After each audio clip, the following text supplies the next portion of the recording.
Bonjour à tous. Bienvenue pour le grand retour du Journal du pharmacien. Hier, le Journal du pharmacien, c'était le podcast qui donne la parole aux pharmaciens. Aujourd'hui, le Journal du pharmacien, c'est le podcast qui explore la santé du corps, de l'âme et de l'esprit. Pour ce nouveau format, les nouveaux épisodes sortiront lorsque nous aurons des choses à vous partager. Alors n'hésitez pas à vous abonner pour rester informé. Sur ce, nous vous laissons avec la première interview avec le docteur Pablo Bono qui pratique la médecine fonctionnelle, une médecine qui s'intéresse à la cause de la maladie et prend en charge le patient dans sa totalité. Si vous appréciez son approche, vous pouvez le retrouver sur Instagram sous le pseudo DR Pablo Bono. Bonne écoute! Bienvenue sur Le Journal du pharmacien, le podcast qui explore la santé du corps, de l'âme et de l'esprit. Bonjour à tous et bienvenue sur le Journal du pharmacien. Aujourd'hui, je suis avec le docteur Pablo Bono, qui est médecin ici à Genève. Donc, vous pratiquez la médecine fonctionnelle, vous partagez aussi vos conseils sur votre compte Instagram depuis plusieurs années. Bonjour Pablo, comment allez-vous? Bonjour, ça va bien. Merci de Enchanté. nous recevoir ici au cabinet. Voilà, ça c'est mon cabinet, c'est la salle où je consulte. Est-ce que vous pouvez nous parler de votre parcours? Qu'est-ce qui vous a amené à exercer ici en Suisse? Bon, je suis arrivé ici étudiant, hein, j'ai fait ma 4e année de médecine ici. Et bon, c'était un peu un malentendu en fait. À la base, j'étais à Montpellier, dans le sud de la France, et j'étais venu faire une année ici. Parce que quand j'ai demandé à la fac de Montpellier, ils m'ont dit oui, il n'y a pas de souci, vous pouvez aller à Genève. Et quand je voulais retourner à Montpellier après ma 4e, ils ne reconnaissaient pas la 4e année de médecine. Suisse. Donc ils voulaient que je redouble en fait. Donc ça a eu un malentendu administratif, et donc j'ai dit non, c'est mort ça. Donc j'ai fini mes études ici. Et puis après, bon, j'ai continué mon postgrad ici, puis finalement, 20 ans plus tard, je suis toujours là. Ok, mais qu'est-ce qui vous a amené en Suisse à la base? C'est ça, c'était juste une année différente. Ma famille habitait pas. À l'époque, elle était pas. J'étais tout seul à Montpellier, mes parents et ma sœur habitaient au Maroc. Puis je voulais faire une année ailleurs, quoi. Voir. J'ai déjà fait 3 ans dans la fac de Montpellier, juste voir un petit peu. Voilà. Ok, donc à la base un hasard et... Un hasard, et puis ouais, voilà, maintenant je suis ici. Après, pendant longtemps, j'ai eu le désir de retourner en France, et ensuite, les conditions, je trouve, enfin la médecine, a un peu, les conditions de travail en France ont un peu dégringolé, du coup, je suis resté ici. Et du coup, vous exercez la médecine fonctionnelle. Est-ce que vous pouvez nous parler de ça? C'est quoi la médecine fonctionnelle? La médecine fonctionnelle, c'est une approche en fait qui va plus, bon, on essaye d'aller vraiment au cœur du problème, plus que sur la médecine, on va dire, symptomatique. La médecine, elle s'est un peu perdue vers deux choses, c'est-à-dire perdre de vue le traitement de la cause et souvent traiter juste les symptômes d'une maladie, éventuellement même les traiter toute la vie, Hmm. sur des maladies auto-immunes, des choses comme ça, où on va finalement faire des traitements qui vont jamais guérir le patient, mais les traiter toute la vie. Et puis aussi, elle est très protocolée, donc elle est très, en fait, guidelines. Ça ne veut pas dire qu'on ne suit pas les guidelines, on les suit, c'est notre base de travail, mais après, on essaye de faire plus sur mesure par rapport aux patients. Et donc, est fonctionnel, pourquoi? Parce que déjà, au début, c'était beaucoup pour des pathologies qui étaient classées comme pathologies fonctionnelles. Comme les pathologies fonctionnelles des intestins, par exemple, c'était une espèce de case fourre-tout où on mettait le côlon Hmm. irritable, ces choses-là, chez les gastro. Et du coup, nous, on essaie de prendre en charge ces patients, d'aller un peu plus loin et de leur apporter des solutions. Et puis aussi, on peut dire fonctionnel parce qu'effectivement, on va voir aussi comment rétablir les fonctions. Donc, on est beaucoup plus sur la physiologie. Il faut avoir des bonnes connaissances de la physiologie, comment est-ce que le corps fonctionne bien. Et là, tiens, dans ce système-là, il dysfonctionne, comment rétablir les fonctions en essayant d'être le plus naturel, le plus physiologique possible. Après, on utilise de tout. On peut utiliser les molécules que tous les médecins utilisent. Et puis on a des petites cordes à nos arcs qui sont aussi des traitements qui vont être plus naturels ou de l'hormonaux ou des trucs comme ça, quoi. Dans le fonctionnel aussi, il y a l'approche hormonaux qui est assez importante. L'école Hertog, Résimond, qui ont été mes maîtres cet aspect-là, donc de la médecine anti-âge et le traitement avec les hormones, quoi. Qu'est-ce que vous appelez la médecine anti-âge? La médecine anti-âge, on peut mettre beaucoup de choses dans la médecine anti-âge. C'est pas seulement. Les gens pensent esthétique, mais en fait, non, c'est l'âge cellulaire en gros. Hmm. En gros, il y a on pourrait appeler ça la médecine aussi anti-dégénérescence, en fait, si tu veux, anti-sénescence. Donc l'idée, c'est de retrouver une jeunesse métabolique et une jeunesse mitochondriale. Donc on est vraiment sur le cellulaire. Après, ça a un impact évidemment ça peut avoir un impact aussi sur l'aspect des gens, parce que voilà, c'est à mi-chemin entre des fois la cosmétique et l'esthétique, mais aussi surtout, en fait, ce qui se voit à l'extérieur va aussi être impacté à l'intérieur. En fait. Donc c'est une prise en charge globale qui va aller sur voilà, le stress oxydatif, tout ce qui peut faire vieillir une cellule prématurément. On agit là-dessus. Et puis la sénescence hormonale aussi, parce qu'avec l'âge, les hormones ont tendance à baisser. Donc ça, effectivement, il y a des approches naturelles ou bioidentiques, donc chimiques bioidentiques, qui permettent d'avoir un fonctionnement hormonal post dans le troisième âge qui peut être ramené à un équivalent de personnes plus jeunes, quoi. Vous avez dit rétablir la jeunesse mitochondriale. Je ne sais pas si vous avez entendu parler du docteur Casey Mintz. Non. Elle, justement, tout son travail, c'est ça en fait. Elle part du principe que la plupart des maladies vont avoir un impact sur les mitochondries. Ouais. Et donc, d'où après un manque d'énergie, etc. Ouais. etc. Ouais. Donc, c'est assez intéressant. Elle a écrit un livre là qui est sorti en 2024, Good Energy, justement. Okay. Donc, ça m'a fait penser à ça. Elle, vraiment, tout son travail est basé là-dessus, quoi, sur les mitochondries. Enfin, vraiment, comment tous les facteurs qu'on a aujourd'hui, enfin l'alimentation, etc., la pollution, le manque de sommeil, la lumière, vont impacter en fait finalement la cellule, les mitochondries. Oui. Bah oui, c'est moi j'ai quelques bouquins aussi qui vont là-dedans, je pense dans ma bibliothèque. Bon, là j'ai pas tous mes bouquins, mais j'ai le bouquin du professeur Schwartz. Lui, pour le cancer, il fait partie, comme Thomas Seyfried et d'autres, de ceux qui ont une approche métabolique sur le cancer. Et donc effectivement, dès qu'on est sur le métabolisme, on est très focalisé sur la mitochondrie. Et puis aussi après, moi je fais de la médecine, en ce moment un diplôme de biorésonance. Pareil, dans la biorésonance, c'est la médecine physique. Et donc, on est aussi un être électrique, en fait. Dans la mitochondrie, c'est des chaînes d'électrons, des échanges d'électrons qui font les échanges d'énergie. Et donc, il y a tout cet aspect-là aussi qui est intéressant, avec la mise à la terre et des tas de choses comme ça. Et qu'est-ce qui vous a amené à cette médecine-là? Est-ce que ça a toujours été là ou... Parce que c'est pas vraiment la médecine qu'on enseigne à l'Uni, donc... Non, c'est pas la médecine qu'on enseigne à l'Uni, c'est plusieurs choses. Tu sais, c'est toujours un concours, c'est toujours multifactoriel comme les maladies et comme la médecine en fait. À la base, je voulais faire de la chirurgie plastique et puis j'ai raté. À un moment donné, il a fallu, j'arrivais pas à avoir les places de formation qu'il fallait. Et puis du coup, j'avais envie d'arrêter la médecine, mais pour pas avoir fait tout ça pour rien, j'ai fait, je voulais le diplôme de médecine générale pour être médecin praticien, donc il me restait 1 an et demi à faire pour avoir ce diplôme-là. Donc je suis allé là-dessus. Et finalement, ça m'a vachement plu. Et finalement, aujourd'hui, je suis heureux d'être là où je suis. Je vous vois rien d'autre que médecin généraliste. Oui, quand je vois tout ce que vous partagez, tous vos conseils. Pour moi, c'est aussi pour ça que j'adore la pharmacie, parce que pour moi, c'est des métiers qui sont généraux. Et donc, c'est là qu'on peut avoir une vision globale du patient. Donc, Oui, sur le moment, je trouvais ça, j'étais déçu et je trouvais ça injuste quand les portes sont fermées dans cette spécialité. Mais aujourd'hui, je ne regrette absolument pas. J'ai d'ailleurs un des potes dans l'équipe qui est plasticien. Et puis, pendant un moment, je faisais encore de l'esthétique au début. Et puis, même maintenant, je ne fais plus parce que ça me saoule. Et que je fais des trucs beaucoup plus intéressants. Et même avec Julien, on propose souvent d'aller, mais bon, c'est vrai que ça m'intéresse plus du tout. Ce que je fais aujourd'hui est beaucoup plus passionnant. Et donc non, j'ai trouvé ma voie, mais c'est des fois, tu vois, il faut être plastique, parce que des fois, Dieu sait mieux que nous, et il nous amène là où on n'a pas envie d'aller d'emblée, mais en fait, au final, c'est bon pour nous.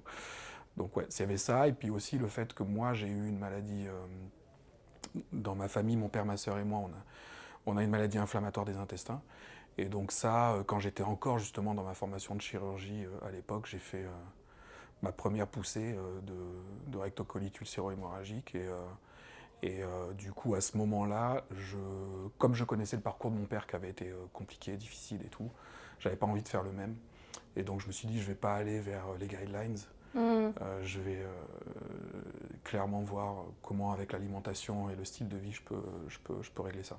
Et donc j'ai été mon propre atelier pour travailler sur mon microbiote, sur l'inflammation digestive, sur la paroi intestinale. Et donc ça a été génial. Ça a été finalement, ouais, encore une fois, le meilleur laboratoire personnel de tester sur moi. Et donc c'est là-dedans que j'ai découvert justement, parce que ce que la fac m'avait pas du tout appris, la nutrition et la physiologie du tube digestif, etc. Donc vous vous formez tout le temps du coup? Ouais, bah alors j'ai commencé là-dessus sur moi, donc c'était très pratique parce que je voyais vraiment comment ça réagissait à l'alimentation et tout. J'ai fait qu'avec la diète, j'ai réussi à être en rémission qu'avec la diète, donc j'ai même pas utilisé de compléments ou de choses comme ça. Et ça m'a permis vraiment, le fait d'avoir l'inflammation dans mon ventre à moi, de vraiment de sentir ce qui fonctionnait et tout. Alors après, ce qui fonctionne pour une personne ne fonctionne pas pour tout le monde, mais en tout cas c'était très pratique. Et puis. Donc, premièrement sur vous, et après, j'imagine que j'ai fait sur moi à l'époque, et puis on se forme. Oui, il y a d'autres choses que je teste sur moi de toute façon, et puis on se forme en continu. Vraiment, déjà de base, hein, la médecine de base, comme la pharma, en fait, il y a de la formation continue parce que la science, elle avance, donc t'es toujours. Si tu te formes pas en continu, t'es obsolète très vite. Ouais. En 2-3 ans, c'est comme si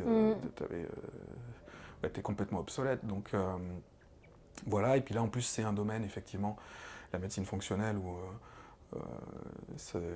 on est encore plus justement, il y a plus encore d'échanges et on est comme en fait on n'est pas en train de suivre des guidelines, on est plus souple, on est tout le temps en train d'étudier. Alors que par exemple les médecins qui font que de la médecine protocolaire guidelines, là par exemple cette année ils sont en train de changer, d'avoir le shift sur la vitamine C intraveineuse parce qu'il y a eu des grosses publications qui sont sorties en fin d'année dernière. Et donc là, je vois des oncologues qui, depuis 20 ans, nous traitaient tous de charlatans et compagnie. Là, du jour au lendemain, hop, ils shiftent. Tu vois. Mais bon, ça voilà. Tant qu'ils attendent un consensus, donc tant qu'il n'y a pas tant qu'il n'y a pas cette grosse publication et ces guidelines qui changent, il n'y a pas de shift. Alors que bon, quand tu es en médecine fonctionnelle, on n'a pas de guidelines rigides comme ça. Donc ça fait que vraiment chaque jour nos attitudes elles changent, on intègre de nouveaux trucs qu'on a appris et tout ça. On n'attend pas des espèces de sauts quantiques et de changements de paradigme tous les 5 à 10 ans, quoi. Donc c'est tout le temps. Et puis de toute façon, tu dois t'adapter à ton patient. Donc, pendant même ta prise en charge, elle change, elle s'adapte à ton patient. Donc c'est beaucoup plus fluide comme pratique. Comment vous traitez vos patients? Vous les traitez avec la nutrition, avec la micronutrition? Ouais, le plus important, c'est la nutrition, franchement. C'est la nutrition. Le sommeil, la nutrition, c'est les deux trucs les plus importants. Enfin, disons que nous, on traite beaucoup de pathologies chroniques. Donc, dans les maladies chroniques, il y a plein de trucs hyper intéressants. Mais si la personne ne change pas sa diète, ça marche vraiment à moitié, quoi. Donc vraiment, c'est l'implication du patient et réussir à trouver les changements qu'on va pouvoir lui imposer, ou pas, justement pas trop les imposer, qu'il puisse les adopter et qui lui vont, quoi, des trucs qu'il va réussir à tenir un moment, quoi, parce que voilà. Donc après, moi, je suis assez souple à ce niveau-là, mais quand même, il faut un changement d'habitude alimentaire et même de style de vie à plusieurs niveaux, quoi. Évidemment, un petit peu de sport, le sommeil, les situations et la gestion du stress, enfin bref, voilà, toutes ces choses-là. Et quel est le profil des patients qui vous consultent? Le profil, c'est maladies chroniques. J'ai beaucoup de personnes qui ont des pathologies intestinales, et puis sinon des maladies inflammatoires, des maladies auto-immunes. Voilà, c'est la plupart des patients que je vois. Et puis quelques cancers, mais bon, j'en ai pas trop des cancers pour l'instant. Est-ce que c'est des patients qui sont un peu en bout de parcours, qui n'ont pas réussi à... Enfin, qui n'ont pas réussi... Ouais. Ouais, ok. Oui, oui, la plupart de mes Hmm. patients, c'est des gens qui arrivent avec un gros dossier. Ouais. Ils ont déjà vu 25 Hmm. spécialistes, machin. Ils sont en errance, quoi, un peu médicale. Ouais, il y a beaucoup de gens en errance médicale. Ouais. Il y a beaucoup de gens qui voient, enfin, ils voient plein de médecins, plein de spécialistes, et c'est un peu comme s'il manquait la personne qui va réussir à tout synthétiser et à voir l'ensemble de tout ça. Ouais, normalement, c'est le boulot du généraliste, Mm, effectivement, d'être capable d'être un chef d'orchestre. mm, Et malheureusement,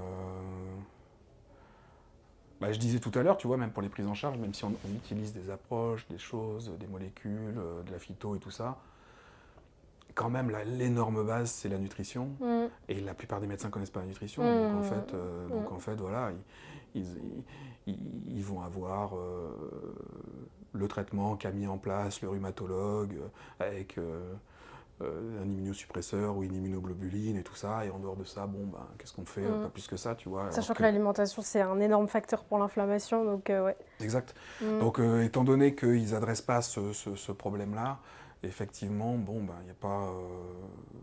ben, ça rajoute des traitements de plus en plus chers. Tu as une mm, espèce les gens se retrouvent avec de plus en plus de traitements, des traitements de plus en plus compliqués, alors qu'effectivement, si un médecin s'intéresse à la micronutrition, à la nutrition, enfin à au moins quelques bases là-dedans, assez rapidement, il peut justement être dans la dynamique inverse, c'est-à-dire avec un patient qui arrive avec 36 médicaments et on arrive à retrouver de la physiologie et à retirer 1, 2, 3 médicaments. C'est une question de cap en fait. Et donc il y a des patients, on arrive à changer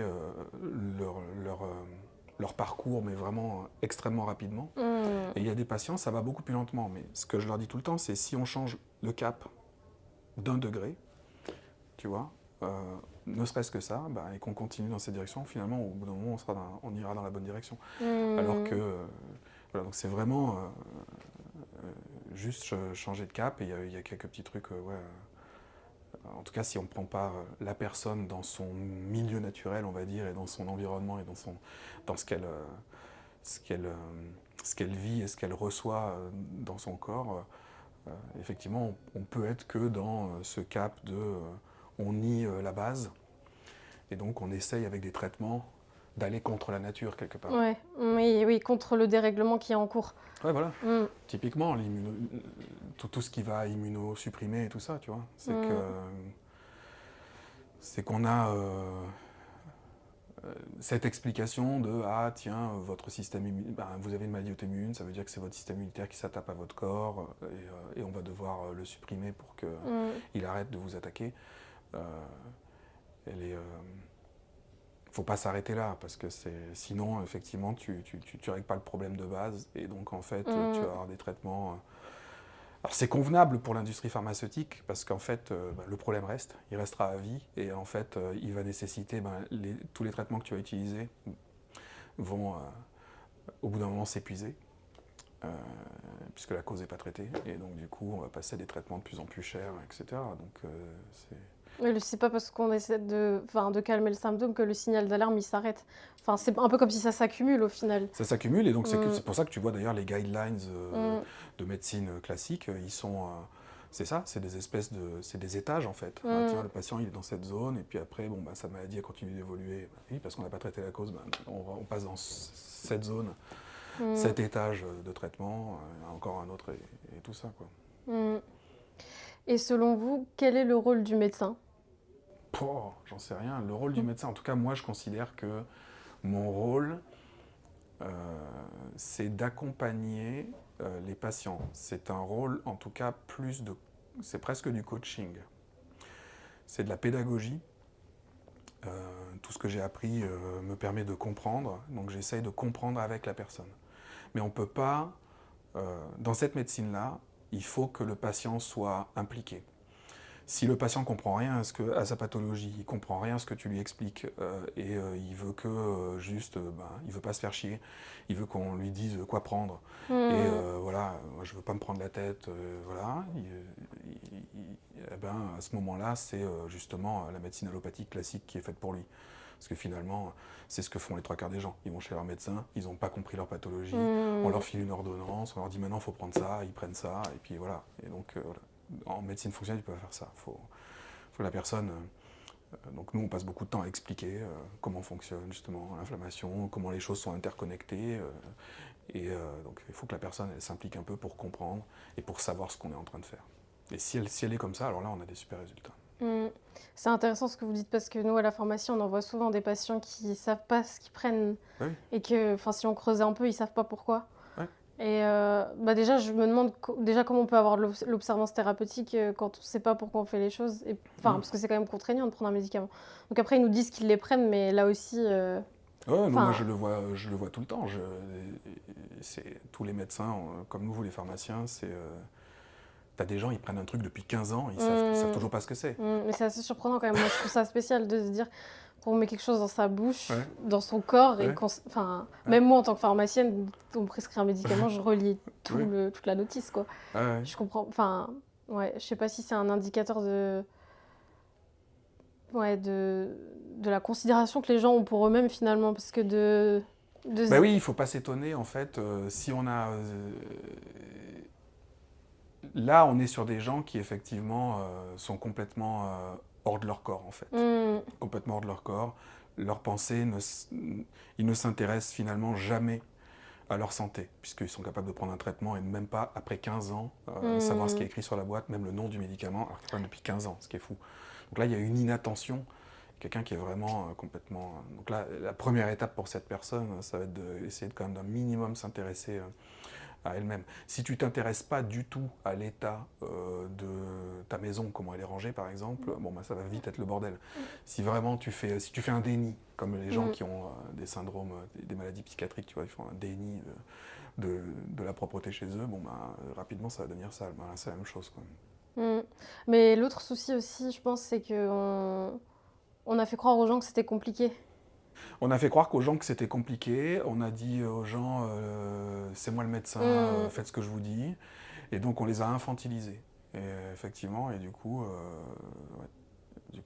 et les gens après, l'intelligence, ça se travaille, ça se stimule, et effectivement, beaucoup de gens, ils n'ont pas été stimulés dans la compréhension de ce qui leur arrive et du traitement qu'on apporte. Et selon vous, c'est quoi le rôle du pharmacien du coup ? Moi, alors clairement, je peux dire, le rôle du pharmacien, c'est d'être, parce que je sais que ça me saoule, le rôle du pharmacien, déjà, si j'ai un message à passer, c'est de fournir ce que le médecin a prescrit au patient. Et en fait, moi, souvent j'écris, je veux telle molécule, à tel dosage, machin. Et aujourd'hui, comme tout est informatisé, on doit sélectionner. Tu dois sélectionner, donc souvent je sélectionne un produit où il y a une marque et tout ça. Et puis quand ils n'ont pas ça, ils m'appellent en disant « Ah, on n'a pas cette marque, est-ce qu'on peut donner autre chose ?» Déjà ça me saoule. Parce que justement, vous avez le métier de pharmacien, donc moi je prescris une molécule, je ne suis pas figé, je ne suis pas focus sur une marque parce que c'est cette marque et tout. Et souvent, malheureusement, s'il y a une marque qui est écrite, c'est parce qu'il fallait que je coche quelque chose pour mon programme. Et donc voilà, je pense que le pharmacien, il peut déjà... utiliser aussi sa logique et pas être trop procédural et comprendre ce que le médecin prescrit et essayer aussi d'être logique là-dessus. Ensuite, il a aussi... moi, je travaille avec des pharmacies avec des pharmaciens qui comprennent un peu ce qu'on fait. Donc c'est pas toutes les pharmacies. Il y a 2 types de pharmacies aujourd'hui. Il y a des pharmacies qui sont des points de vente parce que justement ça correspond à fond à cette médecine de guidelines. Et la médecine de guidelines, tous les médecins qui ont fait médecine, qui vont chercher leur point de médecine interne à Quadrimed tous les ans, ils font tous les mêmes ordonnances en fait. Donc finalement les pharmacies c'est pratique pour elles parce qu'elles savent que tous les médecins prescrivent quasiment 4 ou 5 molécules enfin à chaque fois, et donc du coup ça leur permet de faire, donc ça devient des points de vente de ces médicaments mainstream. Après, quand on fait du sur-mesure pour les patients, c'est là où on a besoin du pharmacien à l'ancienne, qui avait des bonnes connaissances de phyto et de botanique, parce que c'était la base de vos études, et qui a des super connaissances de physiologie, et qui est capable aussi, comme nous, de comprendre en fait qu'on veut faire un traitement un peu adapté et de fournir en fait ce qu'il faut. Après, il y a carrément des pharmaciens, même des pharmaciens qui se sont tellement intéressés à ça qu'ils nous conseillent. Moi, j'ai des pharmaciens qui me conseillent. Les pharmacies avec lesquels je bosse, ils ont souvent des inputs hyper intéressants et ils m'apprennent plein de trucs et ils me font des suggestions qui sont super et qui améliorent le traitement. Et depuis 2019, il y a eu une modification de la LPTH en Suisse, donc la loi sur les produits thérapeutiques, qui a donné des nouvelles responsabilités aux pharmaciens. Donc depuis ça, on a la possibilité de délivrer des traitements qui sont normalement sur ordonnance médicale. Donc de plus en plus, il y a des consultations pharmaceutiques qui sont faites et qui aboutissent parfois à la délivrance de ces médicaments-là, sans ordonnance médicale. Vous en pensez quoi de ça ? Moi, ça dépend. Je sais que à Genève, les pharmacies avec lesquelles je bosse, elles le font et que moi, je vois des fois les gens, ce qu'ils ont reçu et tout. C'est des super pharmaciens. Là. On parle de gens, de pharmaciens qui sont formés, c'est incroyable, quoi. Ils sont balèzes en phyto, en homéo, ils connaissent la pharmacologie classique aussi. Donc moi, je vois pas ça d'un mauvais œil, en tout cas, je vois ça d'un super œil quand les gens sont bons, quoi. Moi, je connais que, pour l'instant, tout ce que je vois, c'est vachement intéressant. Donc vous collaborez avec des pharmaciens Ouais. Ok. Ouais. Je collabore avec 4-5 pharmacies sur Genève, qui sont justement les pharmacies qui comprennent qui comprennent mon langage, quoi. Qui comprennent ce que je fais. Okay. Donc vous envoyez vos patients là-bas ? Ouais, oui, parce que de toute façon, sinon... ça dépend. Il y a des fois des ordonnances où je sais que la plupart des pharmacies auront le produit ou seront capables de faire la prépa, donc je dis, voilà, vous posez où vous voulez. Mais il y a quand même pas mal de choses où je sais que dans une pharmacie lambda, ça ne va pas jouer, alors que là, ces pharmacies-là, je sais qu'elles travaillent un peu comme moi. Et je reviens sur le patient, du coup. Selon vous, c'est quoi le rôle du patient, justement, dans la prise en charge ? Le rôle du patient, c'est de s'intéresser un minimum à ce qui se passe, quoi. À ce qui se passe à l'intérieur de lui, à son traitement. Ça c'est... Et c'est pas facile à trouver. C'est pas la majorité des gens la majorité des gens, ils veulent ils veulent Harry Potter, ils veulent un coup de baguette magique, ou alors qu'on les laisse tranquilles et qu'on leur fasse passer leurs symptômes. Donc finalement aussi, on peut trouver qu'il y a une dérive et peut-être l'industrie a tiré des fois... il y a des intérêts financiers qui ont tiré la médecine vers un truc... mais il y a aussi la responsabilité des gens. C'est aussi parce que les gens ont bien accepté d'être infantilisés et puis souvent ne sont pas très intéressés. Ça a aussi entraîné aussi cette médecine-là qui est un peu bête, quoi. Est-ce que ça vous est déjà arrivé de refuser ou d'arrêter une prise en charge, justement parce que... Tout le temps. Ah ouais, parce que le patient n'était pas assez motivé. Ah oui, moi je choisis mes patients. Ouais, je choisis mes patients. Déjà, je prends pas des patients... Enfin, je reçois tout le monde, mais j'évalue un petit peu... J'essaye de me faire une idée... en première consultation, j'essaye de me faire une idée de si le courant passe, déjà, c'est hyper important. Et puis après, de si je vais pouvoir aider la personne. Parce que je connais vraiment bien la région, là, sur le plan médical et tout. Donc des fois, je sais... par exemple, hier, j'avais un jeune... sa femme est traitée par un homéo, mais qui n'a plus de place, un médecin qui fait de l'homéopathie. Et puis, lui, il aime bien parce qu'il voit que chez sa femme, ça fonctionne bien et tout. Et il est venu chez moi parce que justement, il me dit « Ouais, je sais que vous faites une médecine assez holistique et tout ça. » Et il m'a parlé beaucoup de l'homéo. Et moi, je ne suis pas une bête en homéo. Donc du coup, je l'ai réorienté vers un collègue qui est plus balèze en homéo. Parce que je sais qu'il sera mieux avec ce médecin puisque c'est ça qu'il cherche. D'accord. Voilà, donc j'essaie de voir si moi, je réponds à la demande déjà. Parce que je sais pas, tout le monde est plus ou moins bon dans certains trucs. Donc des fois, je sais que est-ce que je suis dans le coin la personne qui peut le plus aider cette personne. Sinon, je vais l'envoyer vers quelqu'un d'autre. Et puis après, j'ai aussi Effectivement, je sélectionne aussi les patients sur les critères que j'ai dit tout à l'heure, surtout leur implication, quoi, parce que ça m'intéresse pas de faire d'essayer de faire boire un âne qui n'a pas soif. Donc voilà, donc ça c'est important.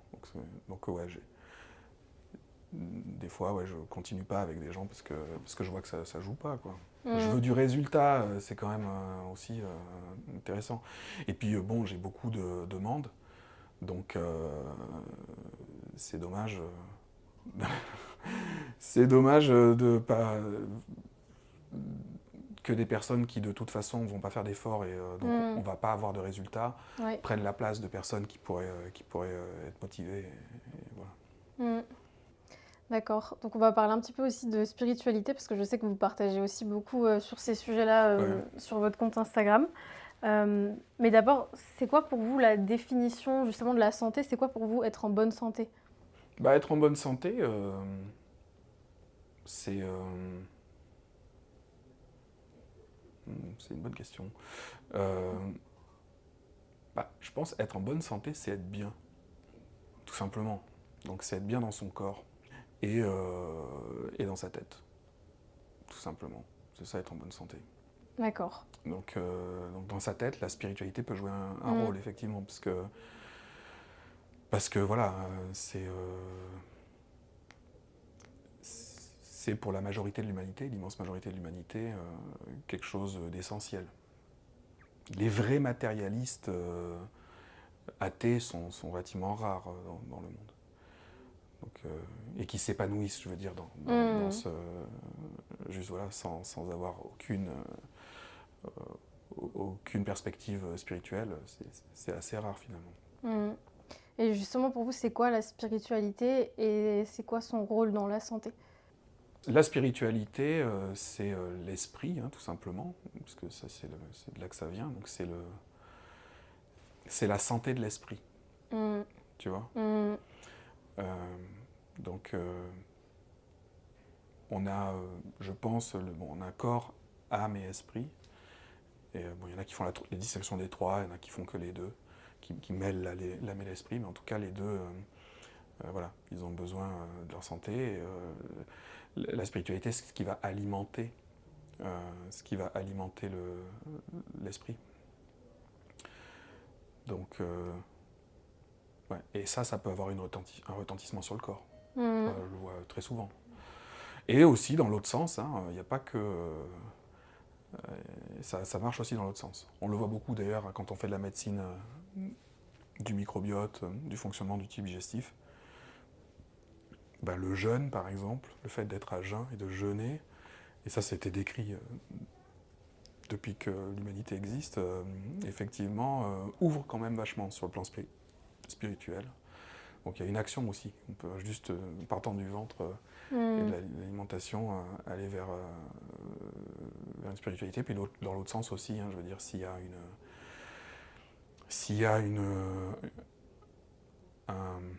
un éveil spirituel ou même un événement spirituel peut avoir un retentissement énorme sur la santé. Il y a des guérisons miraculeuses, il y a des guérisons émotionnelles, il y a des tas de trucs qui ont un impact énorme sur le corps, en étant médiés par l'esprit. C'est des choses. Est-ce que c'est des sujets que vous abordez avec vos patients? Oui, c'est des sujets que j'aborde avec mes patients. C'est rare que je prie pour des patients au cabinet, parce que j'essaie quand même de rester un peu un minimum dans les clous. Ça a dû arriver qu'une ou deux fois. Après, mais je prie pour mes patients par contre souvent. Surtout les patients qui me font du souci. Ça me fait, ou alors où je me sens dépassé, souvent je demande l'aide du ciel pour avoir l'inspiration, Saint-Esprit qui te donne, qui te rappelle, des fois, mince, pense à ça, vraiment. Et t'es là, ouf, heureusement. Et donc, ouais. Donc ça, je prie pour mes patients dans leur dos, on va dire, quand je me fais des soucis pour eux. Et puis sinon, ouais, en tout cas, je reste très ouvert, mais quand je le sens, quand je vois que ça peut être chez ce patient-là, il y a dans sa pathologie, il peut y avoir une part d'émotionnel ou de spirituel qui est une grosse part ou qui va être la clé de sa guérison. Clairement, je leur dis. Et après, je les oriente chez certains thérapeutes quand j'ai l'idée, ou alors vers certaines pratiques adaptées à eux, quoi, selon leur religion, leurs convictions, etc. Quoi. Est-ce que justement vous avez investigué ou pas le lien entre les émotions et la maladie? Ou investiguer, est-ce que je l'ai investigué? Non, je le constate. Ouais. Je le constate dans la pratique. Tu le constates énormément. Surtout quand tu commences à traiter des intestins irritables, tu le constates. Parce que tu vois des trucs, mais vraiment classiques, quoi. Tu as des nombres de... Surtout avec les femmes, mais aussi avec les hommes. Mais classique, les côlons irritables de femmes qui guérissent comme ça quand tombent amoureuses, ou changent de mec, ou changent d'appart. Des fois, il y a des tas de facteurs qui font que leur stress est levé, ou alors elles se sentent en sécurité. C'est aussi vrai pour les hommes, mais là c'est beaucoup des femmes. De toute façon, plus de femmes que d'hommes comme patients. Ça peut changer des situations où ça fait 1 an ou 2 ans qu'on galère et qu'on essaye plein de trucs et tout ça, et puis en fait, elle l'avait même pas forcément identifié, mais elle était pas bien dans sa vie. J'ai vu plein de fois. C'est assez marrant sur les déménagements et les changements de relations aussi, de couple. Chez les femmes, en tout cas, c'est énorme.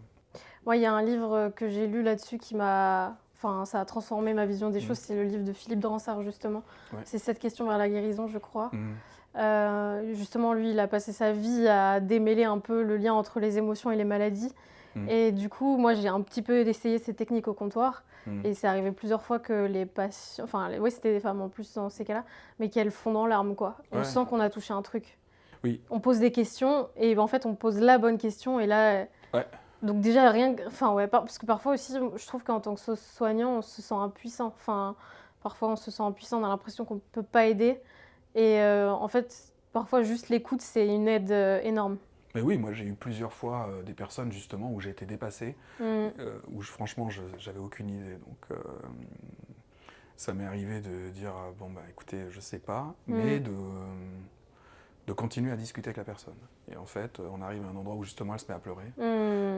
Et elle te dit j'avais jamais dit ça à personne, et tout ça. Et comme par hasard, elle guérit, quoi. Donc il y a ça. Les gens, ils ont besoin de sortir quelque chose. C'est maladie, tout le monde le répète, mais c'est vrai. Il y a ça. Et puis après, il y a des trucs, on a beau chercher, ils ont beau chercher, faire des thérapies justement comme ça, de verbalisation et de pardon et tout ça, et ils ne trouvent pas.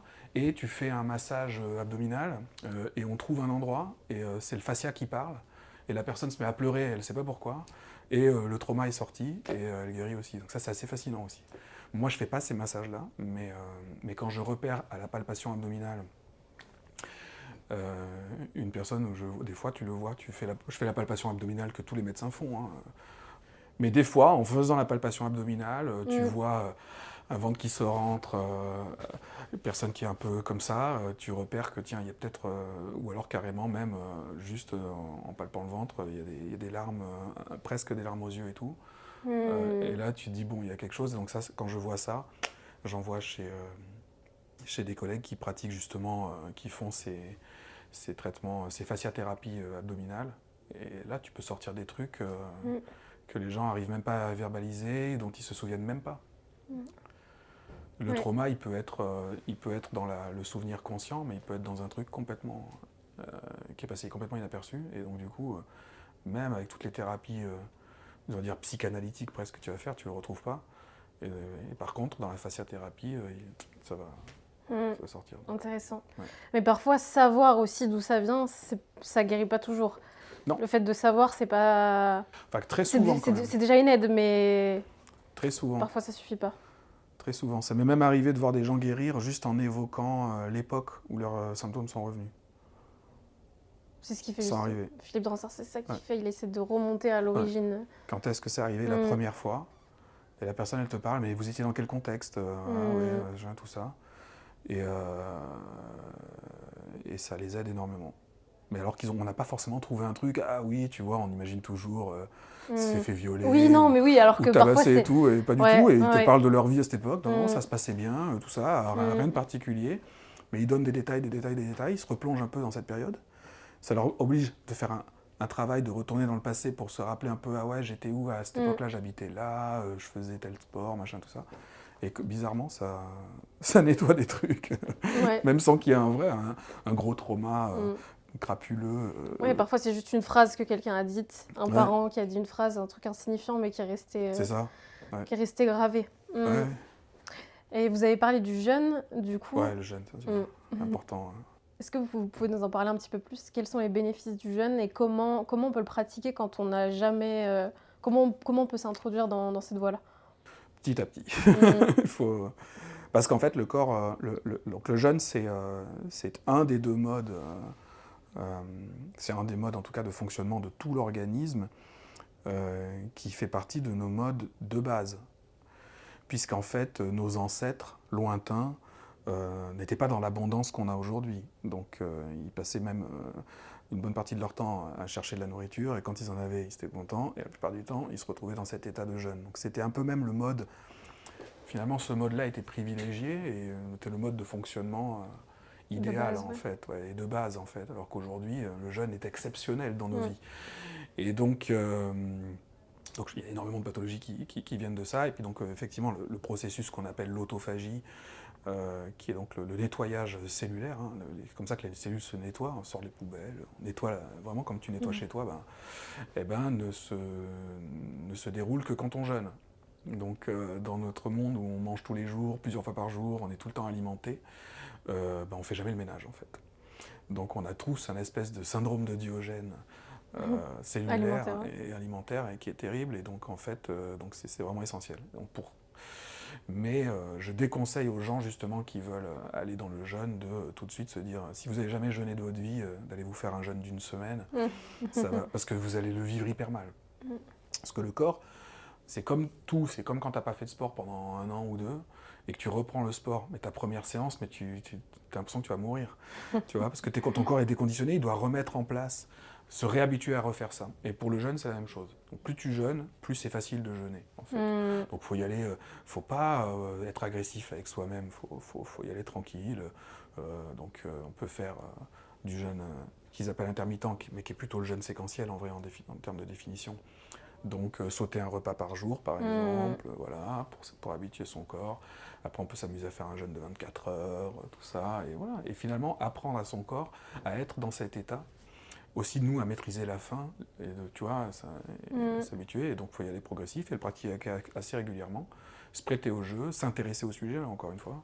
Parce que je ne vais pas faire un cours sur le jeûne, là, mais je fais des camps dans lesquels, justement, qui sont des camps d'initiation au jeûne, où on fait des jeûnes faciles à faire, où on rend la chose très facile. On explique tous les petits trucs pour que ce soit plus facile. Ça s'appelle Reboot Camp, si jamais. Et voilà, dans ces camps-là, on le fait en groupe, c'est agréable. Et puis, voilà, il y a plein de petits trucs pour faire qu'un jeûne soit très bien vécu et puisse être très facile à mettre en place et à faire souvent. D'accord. Et on va revenir un peu sur la spiritualité. Est-ce que vous pensez que spiritualité et science sont antinomiques? Oui et non, mais en tout cas, en vrai, si on parle de Dieu, en tout cas, c'est antinomique, dans le sens que, finalement, qu'est-ce que c'est la science? La science, c'est expliquer quelque chose en sortant la donnée Dieu. Ok, parce que si tu as cette donnée-là, c'est parce que Dieu a décidé que c'est comme ça. Donc, par définition, la science, c'est d'ailleurs l'avènement de la science et le règne de la science, et c'était à l'époque où justement on a pensé, il y a des philosophes qui ont dit Dieu est mort et des choses comme ça, et où la science est passée par une phase justement où l'homme a cru qu'effectivement, au début de la science, comme disait Einstein, on a cru que justement ça montrait que ça permettait d'éluder complètement Dieu. Et puis donc Einstein disait, un peu de science t'éloigne de Dieu, beaucoup de science te ramène à Dieu en fait. Parce que effectivement après quand tu commences à étudier vraiment en profondeur la perfection de la création, c'est de plus en plus difficile de, de supprimer cette constante, en fait. S'il y a une constante, c'est celle-là. Mais en tout cas, la science, elle a un biais d'entrée de jeu, qui est qu'elle elle part du principe que Dieu n'existe pas pour expliquer tout, en fait. Donc la science, c'est un super outil, j'utilise tous les jours, mais elle doit être consciente qu'elle a un biais de départ. En tout cas, l'être humain qui utilise la science doit être conscient que c'est un outil qui est biaisé d'entrée de jeu par rapport à la spiritualité. Donc c'est pas parce que la science ne démontre pas Dieu par A plus B que Dieu n'existe pas. C'est juste que son principe de base, c'est d'avoir supprimé cette donnée. Voilà. Après, il y a aujourd'hui beaucoup de sciences qui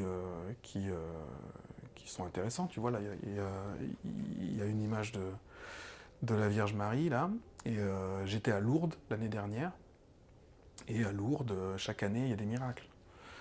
Tu vois, il y a des miracles. Et ils ont un cabinet médical à Lourdes avec des médecins. Ils prennent les dossiers, ils veulent voir comment et ils valident scientifiquement si le miracle est vraiment, justement, absolument pas explicable par un phénomène naturel ou le cours normal de la maladie. Et voilà. Pendant que j'y étais l'année dernière, il y a quelqu'un qui a retrouvé la vue lors d'une ablution, dans la prière. Une aveugle espagnole qui s'est remise à voir. Et a priori, était aveugle en plus, je crois, en tout cas, les pronostics, c'était qu'elle ne retrouverait jamais la vue. Donc des fois, la science permet d'authentifier un miracle. Et d'ailleurs, il y a un ami à moi, Pierre Barnarias, qui a fait un film qui s'appelle Miracle. Justement, il regarde ça, justement. C'est la science face au miracle. Donc ça, c'est des choses qui sont quand même assez tabous en Occident. Et on essaie toujours de remettre en question et de dire... de trouver la raison pour laquelle c'est pas vrai. Oui. Ouais, parce que la science a besoin... pour être la science, a besoin que l'explication, ça soit pas juste un miracle de Dieu, quoi. Oui, que l'explication, ce soit pas d'explication, justement. C'est ça. Ouais. Mais en même temps, c'est cool qu'il y ait cette rigueur scientifique, parce que justement, le but, c'est de... Je pense, en tout cas, moi, le but, c'est d'être dans la vérité. C'est pas de croire en un Dieu qui serait faux, c'est pas d'avoir une superstition. Moi, je veux que ma foi, elle soit basée sur quelque chose de solide et de vrai. Je veux pas que... je n'ai pas... ma façon de croire en Dieu n'est pas superstitieuse. C'est pas juste parce que c'est rassurant, tout ça. Je suis content, du coup, quand on challenge scientifiquement des choses comme le linceul de Turin, ou je sais pas, ou même des... Tu vois... ou les miracles, ou des choses comme ça. Et qu'est-ce qui vous a amené à la spiritualité ? Est-ce que vous avez toujours été croyant ? Moi, j'ai été élevé dedans un peu. Mon père est pasteur, donc j'ai été élevé dans la foi chrétienne. Après, par contre, quand j'ai fait mes études de médecine, quand j'ai commencé, ça coïncidait au moment où j'ai cessé d'aller à l'église. Je trouvais que les croyants dans les églises étaient des hypocrites, etc., que les gens se mentaient eux-mêmes. Donc moi, j'ai fait... à ce moment-là, j'ai mis Dieu entre parenthèses et je me suis intéressé justement à la science. Et puis c'est la science, plus tard en m'intéressant à plein de choses, qui m'y a ramené, effectivement. C'était notamment quand j'ai perdu un ami cher, un de mes meilleurs potes, pendant que j'étais étudiant en médecine, et d'une mort violente. Et du coup, vu qu'à l'époque, ce que je faisais, c'était d'étudier, j'ai étudié la mort, quoi. Donc j'ai étudié la science qui avait été faite autour de ça, autour des EMI, et tout ça. Et c'est là que je me suis rendu compte qu'effectivement, il y avait quand même énormément de sciences déjà qui avaient été faites dessus, beaucoup de travaux scientifiques solides et qui prouvent qu'il y a une vie après la mort, il y a même une vie avant et après la vie, en fait. Et que du coup, ça m'a vachement reconnecté à la foi et à Dieu et tout ça. Donc je suis retourné par la porte de la science, finalement. De la science, ouais. Est-ce que vous avez lu le livre Enquête sur l'existence des anges gardiens Oui, bien sûr. Ouais. Là, il en parle en long et en large et en travers, des NDE. Oui, j'aime Avec... beaucoup Pierre Jovanovic, c'est un journaliste. Là, c'est dans cette période-là où j'étais beaucoup en recherche d'explications. Bon, après, lui, c'est un journaliste. C'est pas le mec qui va te faire des exposés les plus scientifiques du monde. Il fait plutôt des enquêtes. Oui. Mais c'est des enquêtes des vraies enquêtes de journalisme. Mais effectivement, par ses livres, par les scientifiques Par les scientifiques, oui, il s'appuie qui sur citent eux. dans ses livres. Après, tu peux lire les Ouais. travaux de ces scientifiques. Et ces travaux-là, si tu as justement, si tu as l'habitude, comme nous, tu as fait des études scientifiques où on a l'habitude de lire des études, d'analyser des données et tout, là, ça devient hyper intéressant d'aller étudier ces travaux-là. Ouais. Est-ce que, enfin, pour vous, c'est quoi les 3 habitudes les plus problématiques qu'on a aujourd'hui en Occident? Waouh. 3, c'est difficile, parce qu'il y en a plein. Hein, c'est difficile d'en choisir que 3, mais c'est même pas une question d'habitude. C'est le monde qu'on s'est créé qui est terrible, parce que finalement,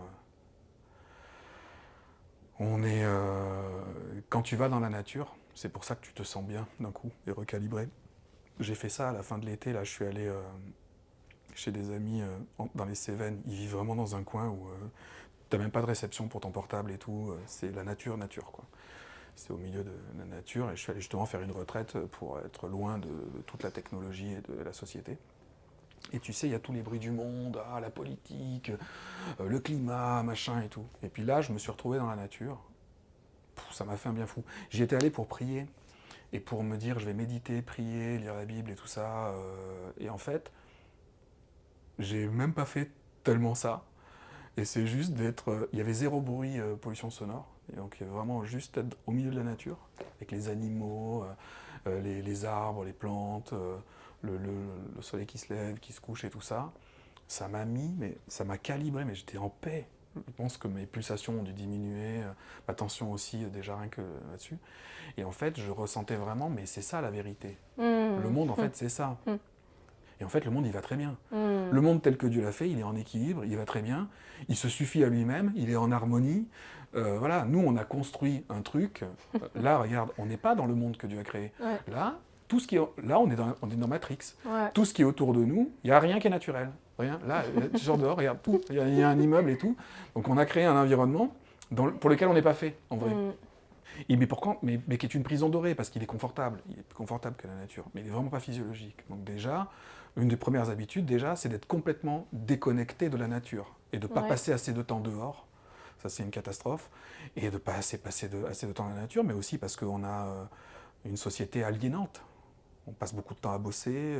Une fois qu'on a bossé, on a crevé, on a une charge mentale, on a peut-être des tas de trucs à faire. Il y a de l'administratif, les impôts.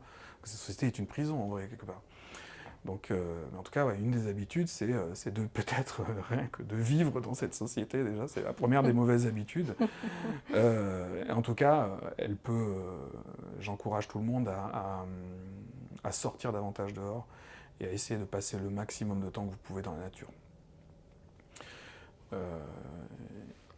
Donc ça, c'est la première habitude. Ensuite, et puis qui va entraîner toutes les autres, parce qu'effectivement, pareil, là, on est sous une lumière artificielle. Donc notre horloge biologique, bon moi j'ai mis les lunettes, mais notre horloge biologique, elle sait plus où on est, elle ne sait plus quelle heure il est, donc on est déréglé sur le plan du cycle veille-sommeil, on n'a pas des sommeils de qualité, on n'a pas des sommeils très réparateurs, ça impacte nos hormones, et après c'est que des réactions en chaîne.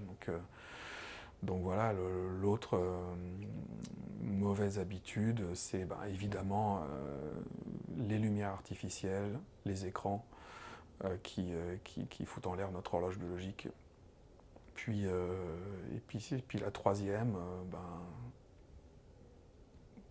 en tout cas de ce que je vois, moi, la troisième, ce serait effectivement, c'est tout ce qu'on met dans notre corps qui est pollué, quoi. Ça, c'est dur de s'en prémunir quand même. Ouais, c'est dur. Tu vois, même en faisant plein. Tu bois une eau, c'est bien, il y a 0 nitrate, pauvre en sodium, mais il y a des bisphénols, quoi. Voilà. J'ai choisi le plastique plutôt que les médicaments qu'il y a dans l'eau courante, quoi. Voilà. C'est des choix.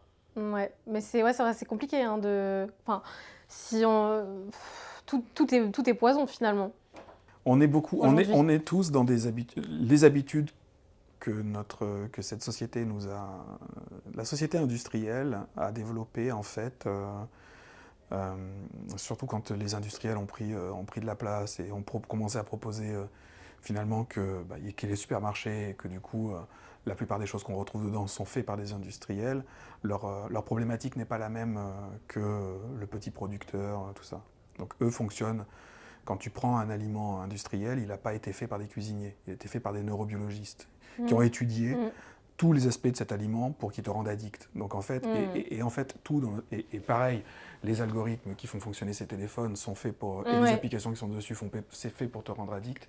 Et donc en fait, absolument tout dans cette société de consommation est fait pour que tu consommes plus. Ouais. Donc en fait, est fait pour faire de toi une personne Addict, ouais. addict, quoi, un drogué en fait. Donc à peu près toutes nos habitudes sont finalement des dépendances en réalité, des espèces de trucs qu'il faut absolument essayer au maximum de déconstruire. C'est pas évident. Et pour vous, comment on fait justement pour essayer de déconstruire tout ça et pour se reconnecter à la réalité? Il faut s'aménager des temps. Alors on essaye, ouais, de. En fait, ouais, c'est le. Je pense que c'est pour ça que d'ailleurs, dans la. Je pense que c'est pour ça que dans le. Dans l'Ancien Testament, dans les livres du Tanakh, il y a un concept qui est très intéressant, qui est le concept de Shabbat, le sabbat.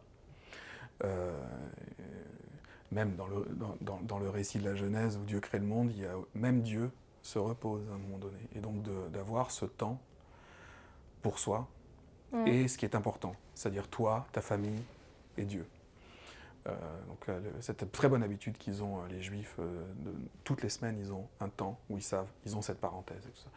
Et ça, c'est un enseignement intéressant et ça, tout le monde devrait l'avoir dans sa vie. On ne peut pas être...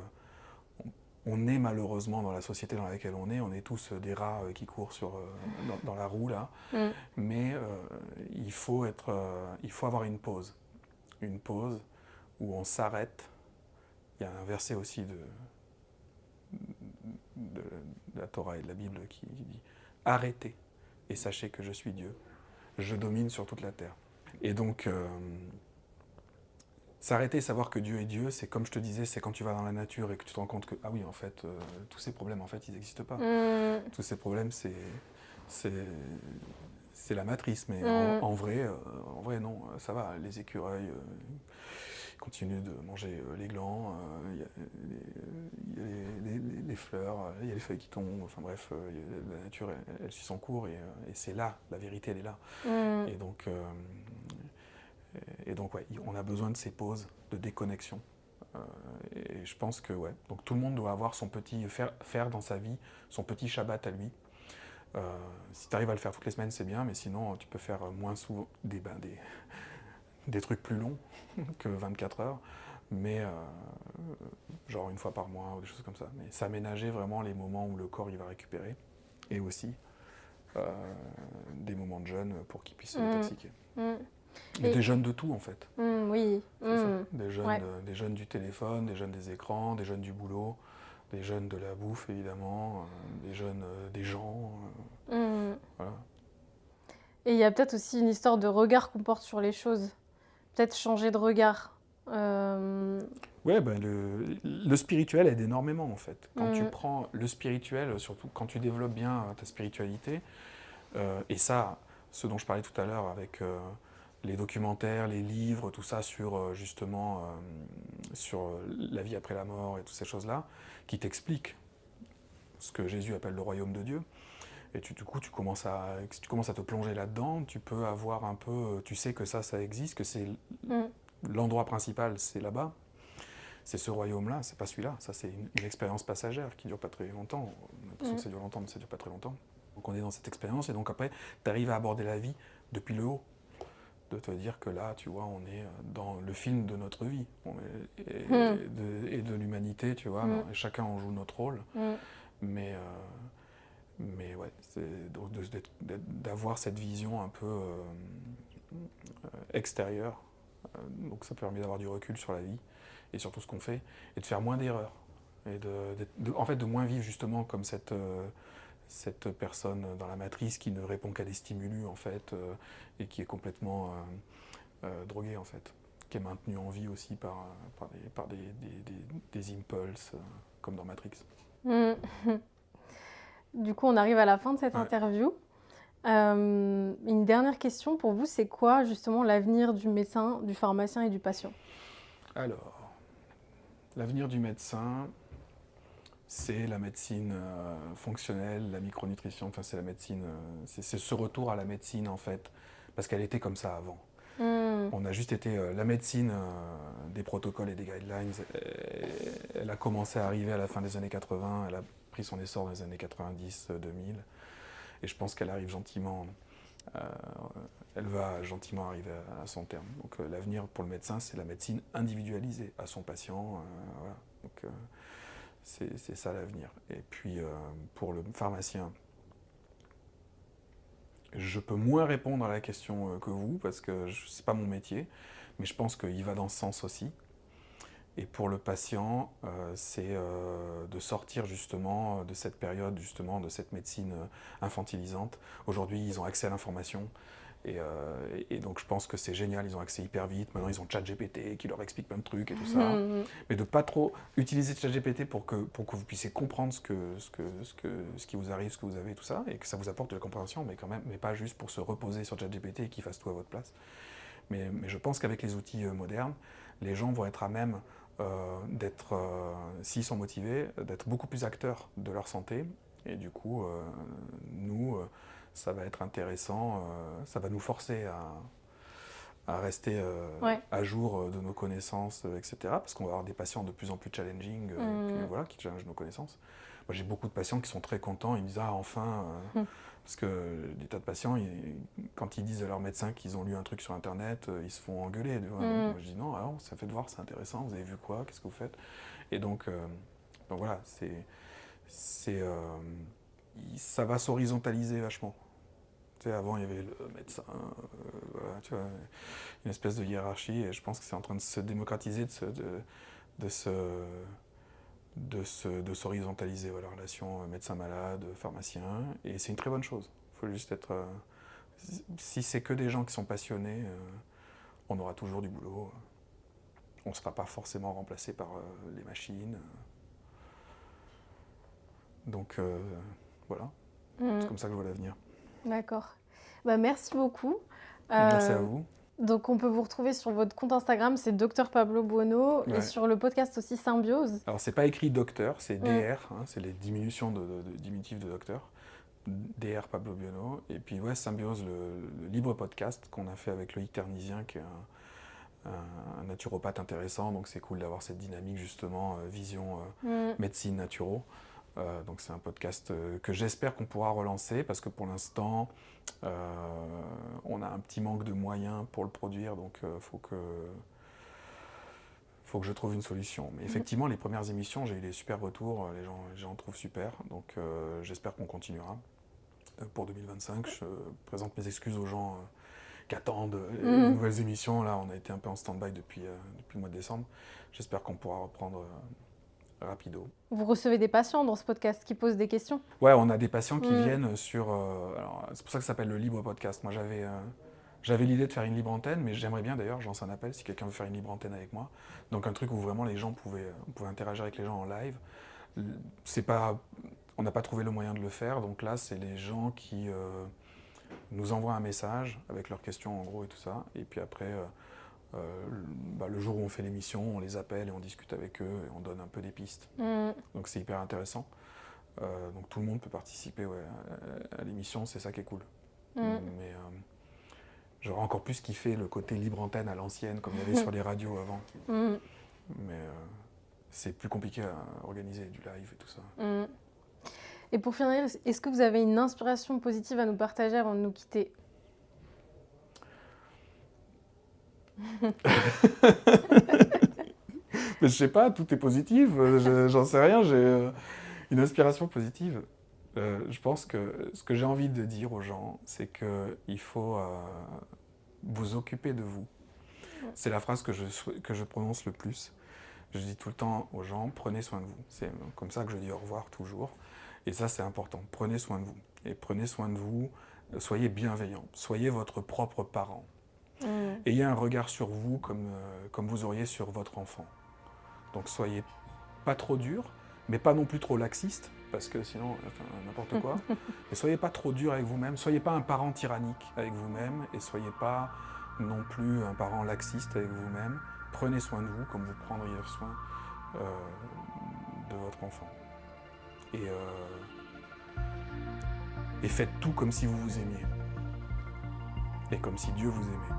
Dieu vous aime personnellement, c'est comme ça. Tous les gens qui ont vécu une NDE, ils disent ça. Ils disent l'amour que j'ai reçu par là-haut était un amour inconditionnel et comme j'ai jamais vécu. Et donc ça, c'est la réalité. C'est que votre Créateur vous aime comme ça. Donc vivez comme dans cette réalité-là.